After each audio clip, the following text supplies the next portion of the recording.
4 in 10 people believe in ghosts.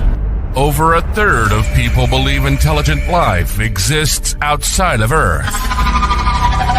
43% of people believe demons exist. There are unexplained phenomena happening daily around the globe, and we are here to talk about it. Your portal into UFOs, paranormal, cryptids, the supernatural, the mysterious, the unknown. I see you. This is Beyond the Radar, and this is your host, humanoid Tom Conway. Hello, welcome everybody. Welcome back to Beyond the Radar, your paranormal news program. We are broadcasting live on the United Public Radio Network and the UFO Paranormal Radio Network, 105.3 on the Gulf Coast and 107.7 FM in Mississippi. Not to mention all over streaming, Facebook, YouTube, Twitch, Instagram, you name it, we're on it. And we're here to talk about some cool and crazy stuff today. And today we have a wonderful, wonderful guest. Has anyone out there heard of My Paranormal Nightmare? Hey, Nikki, what's going on? Has anyone ever heard of My Paranormal Nightmare? It was on the Discovery Network, so ID or Travel or one of those channels. Excuse me. Lately, and it's in season 1, episode 9. There's a woman on there, Nina, who has a horrible encounter when she was growing up and messing around with a spirit board. It's not a Ouija board, but it's sort of similar, and reciting incantations. And what answered those incantations was something very horrible. So we, of course, are going to get into that here in a little bit, but I want to hear from everybody. Please continue to chime in. Our text board is 484-283-5328. And feel free to send text messages or anything like that. We'd love to talk about it. Now, Nina's schedule had changed last minute, so I taped this interview a little bit before. It's not going to take the whole episode, but I'm going to play it. And any questions, I can follow up with her. And, of course, we are continuing our Summer of Species here on the United Public Radio Network and Beyond the Radar. And we're going to be talking about atmospheric beasts today. So rods, jellyfish, really cool, interesting things in the sky that I hadn't known about, but we'd love to, we'd love to talk about all the things that we know and we don't know. Loyal Americans, we love that, don't we? So I'm going to play this interview clip for everyone, and you can really hear the terror that she still has in this. And unfortunately for Nina, this hasn't gone away completely. There isn't a fairy tale happy ending story so far. So please keep her in your thoughts too, because she's still out there battling in wherever she is. I think she said Georgia, but I'm not sure. But I'm going to go ahead and play this, and let me know what you think, and I'll catch you guys here in a little bit after this is done playing. So here's about a good 20-30 minute interview that we have. All right. So, Nina, thank you for joining Beyond the Radar. It's a pleasure to have you. Thank you for having me. No problem. So, not very often do we have a celebrity on Beyond the Radar. So, you were on the first season of My Paranormal Nightmare with your incredible story of when you were younger and the paranormal hauntings that happened. So I just want to say, before we get into the actual story, how did your appearance on that show come to be?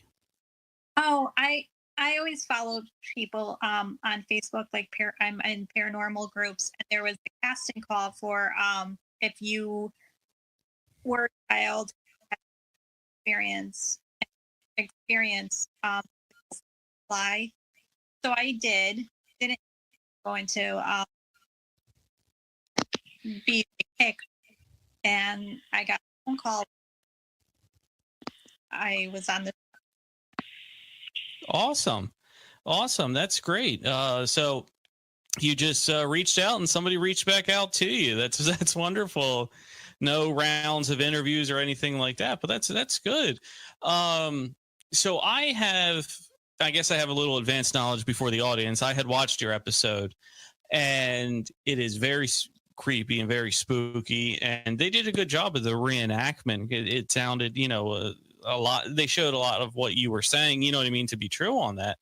So let's dive into it. So this story starts when you are about 14 years old, correct? 14, 15. That was Okay.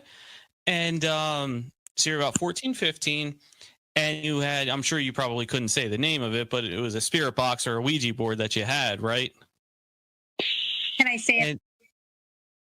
I'm sorry, your mic's cutting in and out again. Sorry. Can I say what it was? Yeah, absolutely. Oh, it was called Psychic Circle. Okay.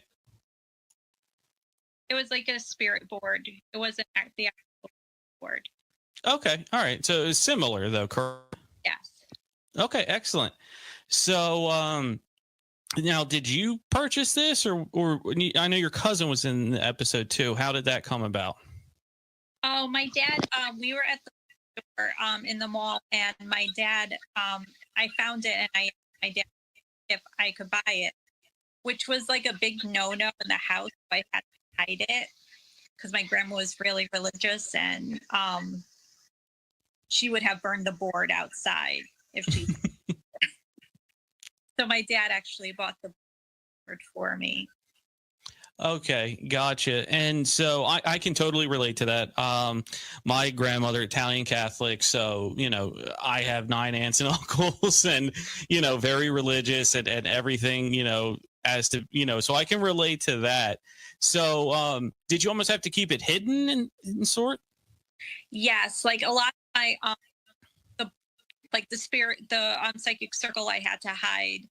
And then I had books that I purchased that I also, that because it had spells and like conjuring spells, I had to hide from my grandmother.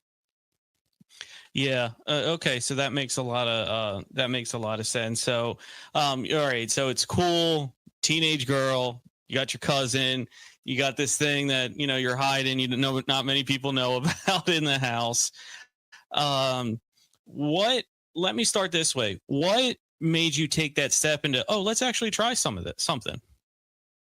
When I was growing up, my grandparents' house, it was well known as like it was haunted. Okay. My 60s and 70s saw an apparition. When I was there, my parents got divorced. They went with my grandparents, and I couldn't sleep in my room because it always felt like something was watching me, like something was there. And then I would hear my blinds like opening and closing. So there was stuff going on in the house already. It just escalated when I started playing spirit board and doing conjuring spells. And that's something I do remember from the show you talking about, that, until the introduction of, the incantations and spells and things, it wasn't really doing much beforehand, correct? No. Okay. And so once you started these incantations and spells, activity started to pick up, correct? Yes, picked up a lot. Like very terrifying. Okay. So let's get to that point now. So you have the incantation book, and from, now correct me if I'm wrong, but you and your cousin weren't on the same page when you started reading these spells, correct? No, she was playing with the board with me, but the spell, like, I know like what I was doing. I was okay, like I got a spell book, let's try it. Like, I'm a teenager, I wasn't really thinking, I just dived right in. Gotcha. So, the what's it called? The adventure of it all, or the mysteriousness of all, was just too much to put away, right? So you wanted to go into that, and that's when it separated, I guess, between you and your cousin doing this to just you, correct? Yeah. Okay. And so, how quickly after you started doing some spells did stuff pick up? Couple of days that night, couple of days, woke up, couldn't move with something growling in my ear. Your ear? Yeah, something was growling in my ear. And this happened at like in the morning, and it happened every night. Yeah. Okay. That I woke up. I woke up with something in my ear, and I got like bright eyes to see what it was, like a shadow figure by my bed. But I still, Okay, but you couldn't move. So it was almost like it's almost. Okay. Now I can attest to that. I've had a few of those, and that's not a pleasant experience whatsoever. I've even heard the growls, like how you mentioned too, and even more a little bit. A couple times I felt the indentation, so like the bed, you know what I mean, like pushed down, and like something's putting their arm or forearm. You know, like if somebody sits on the side of the bed, you feel that, and then that's what I was feeling too. So I can attest that's terrifying stuff right there. But the growls you were saying, that was audible, so it wasn't something in your head, you felt and you heard right here, right? Okay. I think your mic stopped work, cut out again. yes, I growling. I would hear. It wasn't in my mind. It's like I, Yeah, so you felt the, you know, because the vibration, that's what it is. You felt that going into your ear and everything like that. Okay, so it started off with the shadow and the sounds, and then please continue into what it had progressed into. well, it happened every day, and I thought it was that. So across the street is where my cousin. So I would say that I wouldn't, because I wasn't getting any sleep, as you can tell. Like I couldn't. I was being woken up, and then if I fell back asleep, it would happen again. Like Hmm. so, I stayed over at my aunt's house across the street where my cousin lived. And it followed me there. Oh, Um, wow. yep, it followed me there. I thought it was the house, that I was gonna stay in the house because it's already known to be haunted. No, it followed me across the street. Same thing Okay. happened. Growling in my ear. So I slept on my aunt's floor in her bedroom. I still didn't tell anyone because I didn't want to get in trouble, and I was kind of ashamed too, and that I brought this upon myself. Remind you, like I'm 14, 15, I wasn't thinking. Yeah. And when I was sleeping in my aunt's room on the floor, across the hall is the bedroom that I would stay in. But it was waking me up. But I felt like something was watching me, like it was angry that I was in my aunt's room getting sleep. This was in the summertime, so Okay. eventually I got a job like Monday through Friday. I Hmm. went to the other town next to me to babysit my cousin. It followed me over there. So Monday through Friday, I stayed with my other aunt to watch my cousin. It followed me there, woke me up with the lights turning on and off, like really, like it wouldn't stop until I left the room. And when I left the room, I tiptoed because my cousin was sleeping. It was like in the early morning. I heard whispers, like walking in my cousin's room. I thought he was up. But the next day, I got them. I was up, and she, no, he was sleeping in my bedroom. So I don't know if that was the spirit into that room to do something. Hmm. Yeah. Yeah, that's very interesting that you say that, because typically you're right. If it's something in a house, it's not going to follow you. You know what I mean? So whatever this attachment, I mean, it's safe to say it was at least an attachment, followed you from house to house, and not just across the street, but into other towns. So it was residing within your energy field, within your life force, you know what I mean? And drawing on you. And it seemed like it would give you clues that it didn't like a certain thing, or as evidence in, like, it would be mad at you for being in a certain room, and not, I guess, where it could attack you more or drain you more. Correct? Yes. Okay. So see the pieces there, you know what I mean, of that puzzle. It's following you around, it's doing the growls, and still at the same time, so at night, which, if I were to theorize, it must be that, it's gaining energy, and then at the same time, you know what I mean, it kind of comes out like toothpaste out of the tube, basically, and makes itself known to you and growls, and to get your attention, to essentially say, I'm, Nina, I'm here. I'm here, and hello, but not so much in a friendly hello, in a demonic hello. Okay, so we have this evidence now that it's attached to you. It's following you from place to place. It's not staying stationary, where you can find some relief, which is sad, because it's all around you 24/7. It's not, oh, I can have some peace when I'm out of the home. So let's get to the point now of the physical manifestations of what this was. Eventually, like, after I knew that it was just going to follow me, I moved back to my grandparents' house in my bedroom. There was one night that I fell asleep down in the basement, because that was the coolest place. We only had the AC in the living room.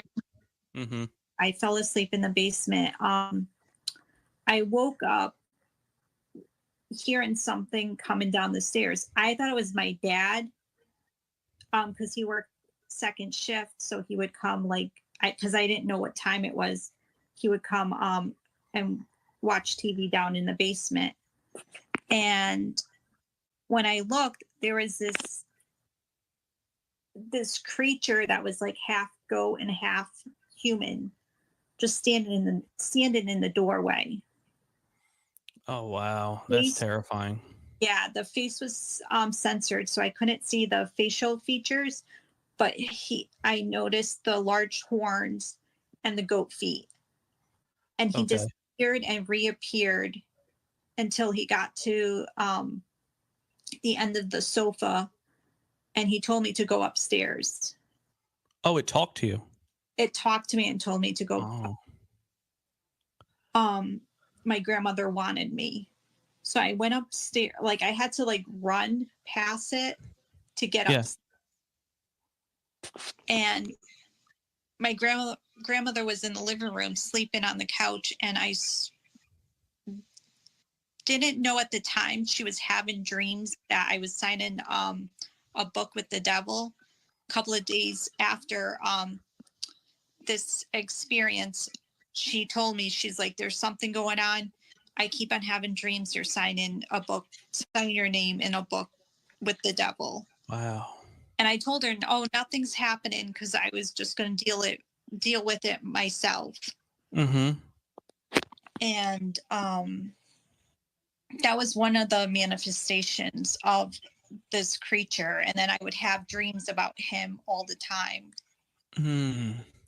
So my first and for the audience listening, I want to help get a good physical description of this. So you're saying it was upright, hybrid, so it walked on two legs, but goat legs. Yes. The face was like blurred, like smeared or censored, you said? Yeah. Okay.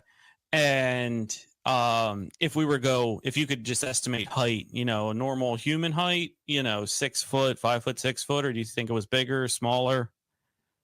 Like maybe a little over 6 foot. Okay. With the horns.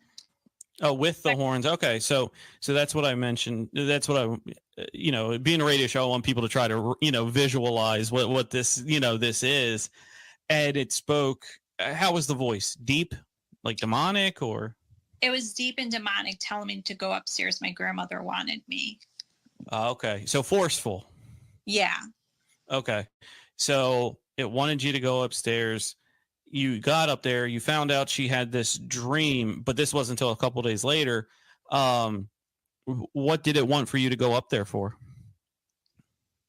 Till this day, I don't know. Like my grandmother, and so I don't know at the same time if she was having that dream at that moment, because she was having it multiple times. She told me, so she knows, like, because with my grandmother, she knows, like, when she dreams, sometimes she would dreams like numbers, and she would tell people to play the lotto, or like, and it would come up, like those numbers. Wow. Like she would sometimes, like, her dreams would come true. Yeah. So premonitions. Yeah. Okay. So she's having this dream. You go up there. What it wanted. I guess when you went back to sleep, it was gone. Yes. Okay. So go ahead. I'm sorry. Sorry. At the time too, I forgot that my dad and my brother were in Rhode Island camping. So they weren't in the house. No. Okay. So they weren't in the house. Was it just you two then? And my grandfather. And your grandfather. And yeah, so that's, I would be thinking of that too. And that's just, me probably overthinking, but like, what did it want at that point? Did I do by doing what it wanted? You know what I mean? Did I prolong? You know what I mean? I would be thinking all kinds of questions.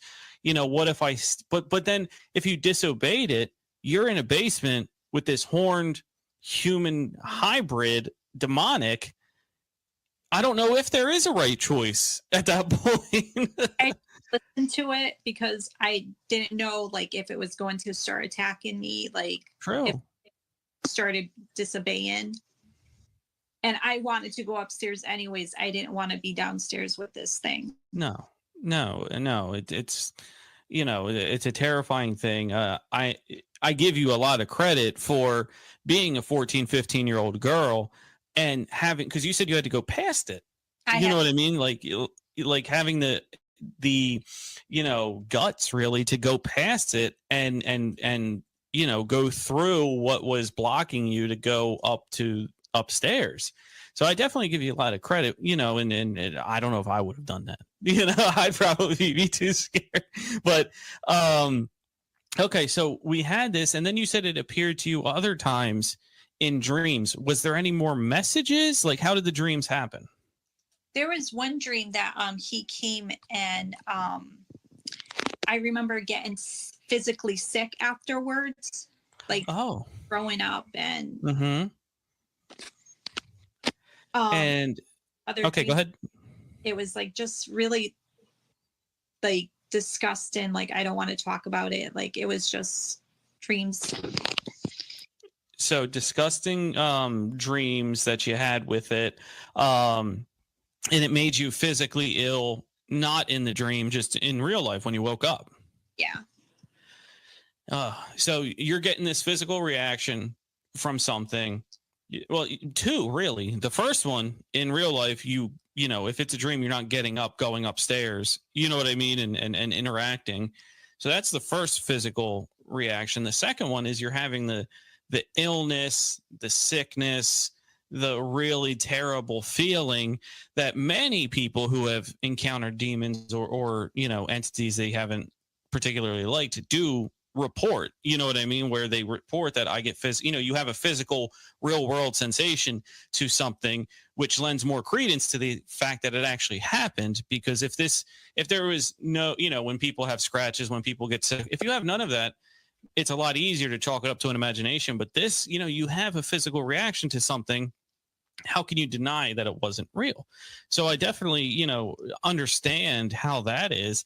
Has it how many times would you say did you have these dreams? During that summertime, being like woken up with something growling in my ear, probably like 5 or 6 times I would have dreams about him. Okay. But did you get sick after every one? no, just Okay. one. So the other ones, was it in your room? Like how were they? Like I would be in different like locations and he would just appear. Sometimes I would be in the house, sometimes I would be like outside and he would just appear. Like there was one dream that he was chasing after me. Yeah. It seems like this collaborates with your grandmother's dream, that she's worried. Now her interpretation is you are voluntarily signing with the devil, but in your dreams you're not wanting to, you're trying to get away. You know what I mean? So it's almost torturing two different people at this point, in that house in two completely different ways, where it's chasing you. It wants to get you. It wants you to give your life to evil. I mean, ultimately, you can't have good without evil and vice versa. It wanted you to give your soul to evil, most likely. And when, it was conjured, going back to the toothpaste, the toothpaste out of the tube, did you have that feeling like I'm stuck with this forever now? I thought I was going to like be stuck with it just because it was happening every day. And yeah, there was always paranormal activity every single day. While like when I was younger, it was just periodically we would have stuff happen. But now it's like got more physical too. Yeah. So before this, that paranormal activity, if you had to guess, was it like monthly, weekly, like once a year? What was it? It was probably like monthly, like couple of month. But and it would be things moved, or what would that activity be? Footsteps. My brother actually, I had my door closed. He would see shadow. I wouldn't be in my room. He would see shadows like walking by the door, like the bottom door. Our names being called, feeling watched, like someone was in the room with you when you were by yourself. There was another time that my brother and I were home alone, and my grandparents told us to stay inside because they were visiting my grandfather's sister. And I don't know how it happened, but we were starting to get into a fight, and downstairs in the living room, and all of a sudden we heard this cackling sound and something being thrown. So we both ran out of the house. It made us stop fighting. But so it was pretty loud then. Yeah, this laughter was really scary. Like we both heard it because we both stopped and stared at each other and ran. Cackling, like a witch kind of? Yeah. Okay. Yeah. So, but that stuff, yeah, that seems pretty benign compared to a demonic figure that you had afterward. I can definitely understand what you said there. But, okay. So, at what point did you get sick and you were sick of it and you were like, okay, I have to try to do something?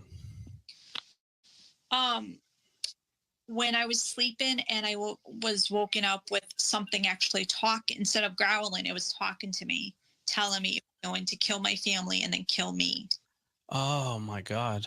That's when I said, like, enough's enough. Like, I was threatening my like family now. Like it's already getting physical. Like it scratched my foot and it appeared to me down in the basement when I was by myself. That was like the last straw, like for me, was when it was threatening my family and myself. Excellent. So how did you go about that? Did you research how to do it? How did you find a way to fight this? I threw out the Ouija board, and I threw out my spell book.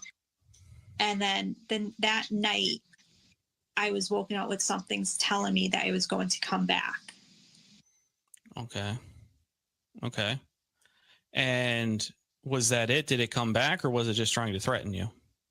After I wasn't getting any, I I wasn't woken up with anything growling at me until a couple of years when I got older and I got married and moved out is when some activities started up again.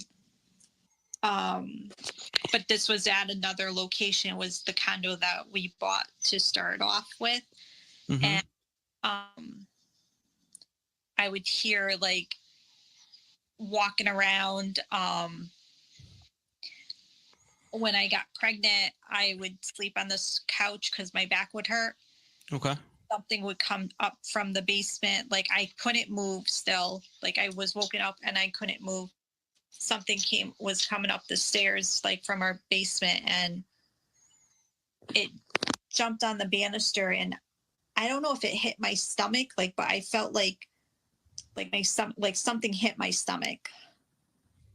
But it was like a black shadow figure. But you felt the mass.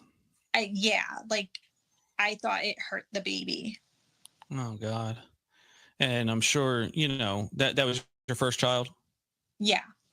So, instincts and all of that are going to kick in. You're going to fear for your child.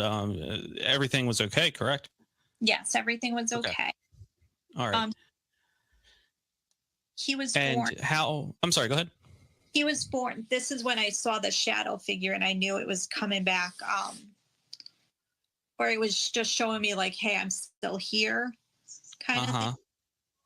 My son was born and he had a bassinet next to my bed, and the TV was on and I was like on my phone, but like watching TV too. Yeah. And when I was on my phone, I noticed, how you could still see like the TV. I noticed it was blacking out. So I looked to see, like, I thought my TV was like going bad. Yeah, it was going bad. Nope. It was a shadow figure walking past and then went through the wall. Ooh. So I felt like it was telling me, like, just because you don't have like paranormal experiences every day, but I'm still here. That's how I felt. Like, it's reminding you. Yeah. Like I'm around still. Man, maybe it wants to open that communication line back up. See, you what you did was got rid of its way of communicating with you in a certain aspect, and it wants to open that up because that's what it feeds on. It was probably feeding on your fear, your worry, sadness, all of that kind of stuff, and it can't really feed enough to manifest itself without that. So, have you tried anything after that to get rid of this shadow figure? Well, I would sage, and then we moved, and I had my second child. We moved and I'm 42 now. This happened when I was in my 30s, but I'm 42 now. And a couple of months ago, I was going downstairs with the laundry to the laundry room, and I saw a black hooded shadow figure walking past the banister and into the wall. It went into the wall. Okay. And then also my son saw it, not knowing my personal experiences with it. He was downstairs playing in the family room, and he ran up to me, and he ran up the stairs and came to me and was like really terrified. Said he saw something black and hooded, like in the bathroom, walking around. Oh my gosh. Have you, how old is the child now? He's 12. 12. Have you had a discussion with him about your stuff before? Not at the time when he saw the black hooded shadow, but when he saw the show that I was on, My Paranormal Nightmare, and he can't play with, he's not allowed to play with Ouija boards or do any, like, I don't even play. I get it. Yeah. Because they said it's a game, but it opens doors. Like it opens. It's a manifestation portal, really, of what you don't know what you're going to get on the other side. So let's bring ourselves to current day. Where you're at now, is there still activity? Do you still have things going on, or has things quieted down? periodically we'd have like little things go like happen, like seeing the shadow figures. We had a pony toy that you would ride on and it would neigh. Okay. Like Yeah. back and forth. That would go off like all the time with no one around. And you have to like move the horse to make it neigh. Yeah. It wouldn't just do it on its own. Yeah, I was doing it by itself. Wow. My son said there was something hanging on his door and it started moving by itself. So he ran out of his room. But it's just periodically, because I think nowhere near like what it was before. No, and I think it's trying to come back, but like no one's playing with the spirit board. No one's like doing any occult activities that it can't really. It wants to get more powerful, and you guys aren't giving the tools to allow it to get more powerful, basically. Wow, that's a fantastic, paranormal story. I can definitely see why they wanted you on the show. I have you thought of saging again, or blessing your house, or anything like that? I was gonna actually have someone come and like try to like clear it, because I don't the house, I think it's like an attachment. Okay. Because it followed me like from house to house and even like from town to town. Yeah. So you figure it's on your aura. Yeah. I'm going to send you after this a person I know who I think you should talk to. Her name's June Edwards, and she's a wonderful person that would love to be able to help you out. And I've read a lot of books by her. She's the real deal. I'll send you her information, and you can just let her know, hey, you talked to me, you were on my show, and I gave you her contact and all of that. Where she can do a lot of this stuff virtually with remote viewing and things like that, and see, you can start there, but we'll try to get you help for whatever whatever you want, because there is a big difference. And that's what I want people to know is, we can't call everything demonic, because it belittles what demonic activity like this actually is.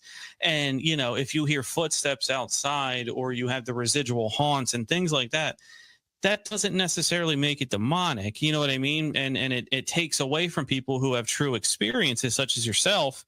And, basically I was told, you'll know it's demonic. You know what I mean? If something just scares you because you don't know what it is, that's one thing. But a demonic entity would make itself known to you that, hey, I'm the real deal. And, when we have stories like this, we need to reach out and help, because, we can't have us on this side, in this dimension, 3-dimension. You know what I mean? We can't have us being attacked by things, because look, life's already hard enough. We don't need any more of this stuff going on to hurt and people on this side. So yeah, no, your story's incredible. I can definitely see why they picked you. If any other stories come up that I from other guests on the show, I'll invite you back on to see if we can match stories, you know what I mean, and see if the feelings were the same and all of that. But thank you so much for being on our show. Your story is incredible. Watch My Paranormal Nightmare. I believe it's episode 9, season 1, episode 9. And Nina, do you have anything? Where can people find you and all of that? I'm on Facebook and Instagram. I did write 2 ebooks. Paranormal Activity in the Silver City, which is based what was happening in my life when I was 14, 15. And then Our Real Ghost Stories. It's a collection of people's real experience with the paranormal. Excellent. Yeah. Okay. So send me those links, and when I put this as the podcast version, I'll include them in the show notes. Okay. Thank you. No, all right. That was a little bit of the interview that we did with Nina. She's a wonderful person. Please reach out to her. She'll talk to anybody about it, which is really cool. And that's how I got to know her. Was she had commented on some of the cool pages, Facebook pages that I had, and we kind of got matched that way through that. And it was definitely unique to have somebody, because look, I'll be honest, I've never met anybody from those shows, and you know what those shows are. You see them on TV, ID Discovery, all of that kind of stuff. And maybe you have your own questions that you want to ask these people, and it's really cool that they reach out, or she at least reached out and was like, hey, I'll tell anybody what happened to me. So I thought that was really very interesting, really cool. And Nikki, yeah, I told you should probably reach out to her too. I'll get in contact with you about her, but she would be a wonderful guest for yours as well. And you guys can compare, especially I know you're doing demonology and things like that. I know she might be a good guest for you in that realm too. So we're going to take a break right now for a commercial, and then we're going to get into our summer of species, and we'll talk about these atmospheric beefs. Well, yeah, long day. Atmospheric beasts. And you might know them as like jellyfish or rods or things like that, but we'll get into them after the break and see what we can get into. So stick around. 105.3 on the Gulf Coast, 107.7 FM in New Orleans. We'll be back in just a couple minutes. Four in 10 people believe in ghosts. Over a third of people believe intelligent life exists outside of Earth. 43% of you believe demons exist. We invite you to Beyond the Radar, your paranormal news show. If it's unexplained phenomena happening daily around the globe, we're talking about it. Exploring the unexplained, challenging the conventional, and diving deep into the shadows that lurk just beyond our perception. Come join the transmission on the United Public Radio Network. Once you come, you'll never be the same.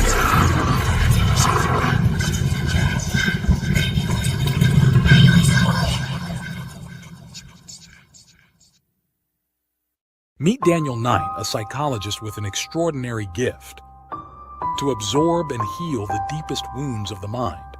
In the heart of a chilling investigation, every secret unraveled binds him closer to darkness. But as he delves into the psyche of a killer, his own demons emerge. Caught in a battle within and against an evil that seeks to exploit his powers, where the line between savior and victim blurs. Dare to heal the wounds of the mind. Healer. Read it today. Do you want to reach millions with your product or service? Are you looking to connect with a diverse, intelligent, and engaged audience? Then look no further. Beyond the Radar radio show is your golden ticket to achieving just that. Our listeners are curious, open-minded, and always eager to learn. They value quality, authenticity, and innovation, just like your brand. With Beyond the Radar, your advertisement will be heard by millions of dedicated listeners. Our show covers a wide range of topics, attracting a diverse audience that could be your next loyal customers. So why wait? Take your brand to Beyond the Radar and into the hearts and minds of millions. Advertise with us. Let's explore the extraordinary together. Beyond the Radar radio show, where your brand meets a world of curious minds. Contact us today for advertising opportunities at www.beyondtheradarnews.com and fill out our contact form. We hope to talk to you soon. Samantha survives a tragic accident thanks to Lucian, an enigmatic being. Her newfound abilities catch the attention of a secretive government agency. Drawn to Lucian despite the danger, Samantha is unaware of his true identity. She teams up with Lucian's brothers in a daring mission to rescue him. Accused unfairly, Lucian seeks refuge on his distant homeworld. Can Samantha prove Lucian's innocence and save their forbidden love? From the Sky by J.E. Nicasio. Available now. Get your copy on Amazon and BNN. Have you ever looked up at the night sky and wondered what lies beyond? Have you ever felt a sense of curiosity about mysterious lights darting across the sky? If so, my UFO 101 Unveiling the Unknown course is just for you. This course is a comprehensive introduction into the fascinating world of unidentified flying objects and extraterrestrial life. It is designed for beginners, so no prior knowledge is required. I am your instructor, Tom. I am an author, podcast host, and seasoned researcher in the field ready to debunk common myths and misconceptions. So are you ready to embark on an exciting journey to unravel the secrets of the universe? Join us at UFO 101 Unveiling the Unknown, and let's explore the unknown together. Don't let this free opportunity fly away. Enroll now and start your journey into the intriguing world of UFOs and extraterrestrial life. All right, welcome back, everyone. 105.3 on the Gulf Coast, 107.7 FM in New Orleans. So now, after that wonderful break and interview of My Paranormal Nightmare, and you can get the whole reenactment thing that those shows do. It's wonderful, and I checked it out. It's very entertaining. But now we're going to shift gears here to atmospheric beasts and continue our Summer of Species 2024. So atmospheric beasts, I didn't understand if they were a species of ufology or not, but they kind of barely count. But they count. That's what matters. And so atmospheric beasts, or beefs, I keep saying beefs, God. Atmospheric beasts are the strangest flying objects of ufology, even cryptozoology and astrobiology. Ooh, big word. According to eyewitness reports, these beings are apparently living creatures that break all the unusual rules or all the usual rules that biologists apply to living organisms. They appear to be able to levitate without any need for wings. They, as well as their bodies, are even depicted in semi-solid but partially in invisible state. Some of these things characterized are atmospheric jellyfish and sky serpents. Many of you have heard of that. I'm going to go ahead and play this video right now. So you can take a look here and see what these guys actually, some of what they look like. There we go. And let me see if I can make this anywhere better. Maybe I should move out of the way. There. It was my fault. So sky serpents, many people know, are snakes or elongated serpentine dragon-like entities that appear to fly or float in the air. They typically move in an undulating fashion, as if they were serpents in the air. They are not the same as ordinary flying dragons. Certain sky serpents, tongue twister, resemble brine shrimp because of their thin nature, thin arms, and making them move or glide through the air because they manage to fly without wings. Like most Asian dragons have the ability to fly in lore. So let's get into some sightings. Many atmospheric beast sightings were originally classified as unusual UFO reports, in the same sense that UFOs are described as supposed alien spacecraft or machines of some sort, not in the technical sense of being unidentified objects. Noted Bigfoot author and previously mentioned on the show, Ivan T. Sanderson, devoted an entire book to the theory that many UFOs are actually extremely low density animals native to the clouds. One of the most famous atmospheric beasts is the Crawfordsville monster, sighted in Indiana in 1891, which some researchers classify as the only dragon sighting ever to be reported. So let's get into this Crawfordsville monster. So the Crawfordsville monster is an atmospheric beast that was sighted over Crawfordsville, Indiana in 1891. The cryptid was told by witnesses that it was suggested to be an otherworldly creature. The citizens of Crawford described a violently flapping thing, and they use thing in quotations, with a flaming red eye 20 feet long and 8 feet wide. So this is pretty big. Depictions and descriptions of the creature vary, with some accounts suggesting that they had no head, while others describing it as having glowing red eyes and hot breath. Accounts generally agree that this large rectangular creature, possibly an eel-like in appearance, had several undulating fins down the sides of the body. During a reported second appearance, witnesses described the creature as writhing, squirming, and producing a wheezing-like sound of it as if it was in pain. One of the strangest accounts was when a Methodist pastor named Reverend G.W. Switzer and his wife also saw the animal. This creature writhed as though in great pain, squirmed in agony, and sounded like a wheezing, plaintive noise that hovered about at 300 feet. What's strange about the creature is that it had its eye in his mouth, 3 jaws, and it appeared to be a cyclops. It also seemed to be eel in nature with feathery protrusions coming out the sides and its back. Very, very interesting, that one. 1891. What were they doing? So, that's just one instance. There's other instances of what's called atmospheric jellyfish, which you see on the right here on the screen now. Let's get into what some of those could be. So, an atmospheric jellyfish or flying jellyfish that have been showed and sighted floating in the atmosphere. Atmospheric jellyfish are a type of UFO as well. This unexplained phenomena has been cited by thousands of people across the globe, from China to Norway, including top meteorologists, scientists, military bases, and cities. These sightings prompted speculation on what these creatures really are. According to NASA, these creatures may be the result of space debris reflecting off the northern lights. They love blaming the northern lights for everything, and they even love blaming space debris even more, guys. So, since the mid-20th century, these mysterious creatures have been sighted numerous times and have gained substantial recognition from the media and scientific communities alike. It is one of the few UFO phenomena that to be recognized by the researched scientific community, while additionally still filing headlines of newspapers around the world. There are a few top notable examples. So, one of them is the jellyfish anomaly at Petrosavodsk.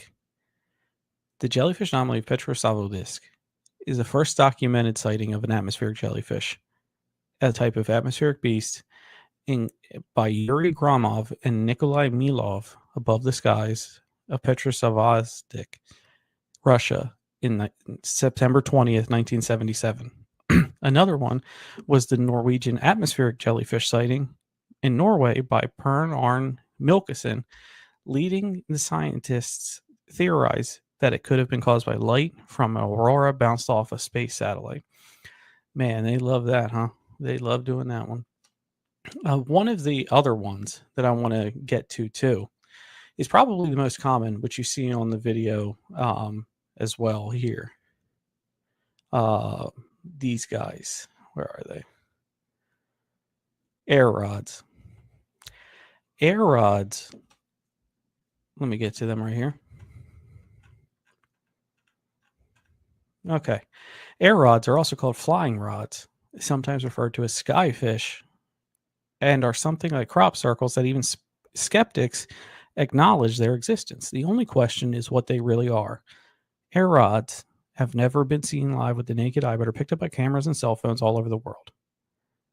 Are they living creatures, alien probes, or some sort of 3D electromagnetic smudge? Two believers in cryptozoology, they base their theory of air rods that they are probably living creatures, probably related to older stories of atmospheric beasts. Did it again. However, these cryptids are a well-known phenomena in the photography world.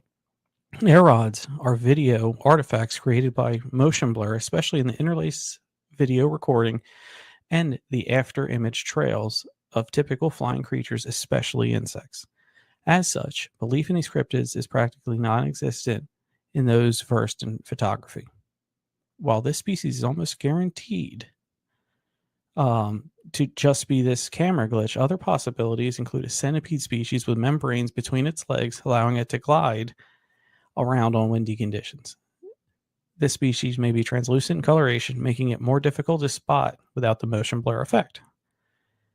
Significantly more outlandish theories claim that air rods might be not made of matter, that they're actually electromagnetic fluxes in some other form of energy.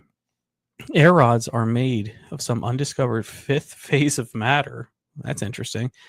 Other than solid, liquid, gas, or plasma. If air rods could have evolved from organisms that are native to clouds, air rods may be tears in reality or condensed strings. And that is a theoretical physical entity posted of the string theory of physics. So, atmospheric beefs, people. Beefs. We're just going to change it to beefs because I keep saying beefs. So, that is it for the atmospheric beasts species. We've seen the air rods. You've seen plenty of them. Many people in Appalachia, actually, if you watch stories and things like that on TV, they claim that they've seen the real life version, no camera, of these things floating in the hills of Appalachia while they're out camping, hunting, you name it. I have to throw that in there because for people who say it's only when you caught on camera, there's many people in Appalachia that have seen some weird things up there. So, finally, before we go, I'm going to talk about a little passion project that I have in the evolution of this show, I guess a little branch of the show, or the evolution of my interests, being an investigator, we are looking, and we have just started, and we is Ian Herring, Tyler Johnson, and myself from Nerd Informer have kicked around the idea of getting a crowd-funded documentary group together. So everything is made. We are open officially. Our crowdfunding site is live, and we would like to make a documentary on investigate Skinwalker Ranch. The hardest part of this is already done. We have the permission of the neighbor of Skinwalker Ranch to let us set up on their site and document the activity. Whether we can get on that property or not, it doesn't matter. We are already next to it.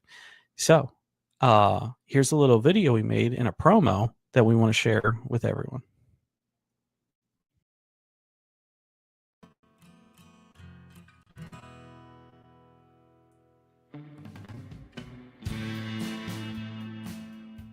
So why do you want to investigate Skinwalker Ranch?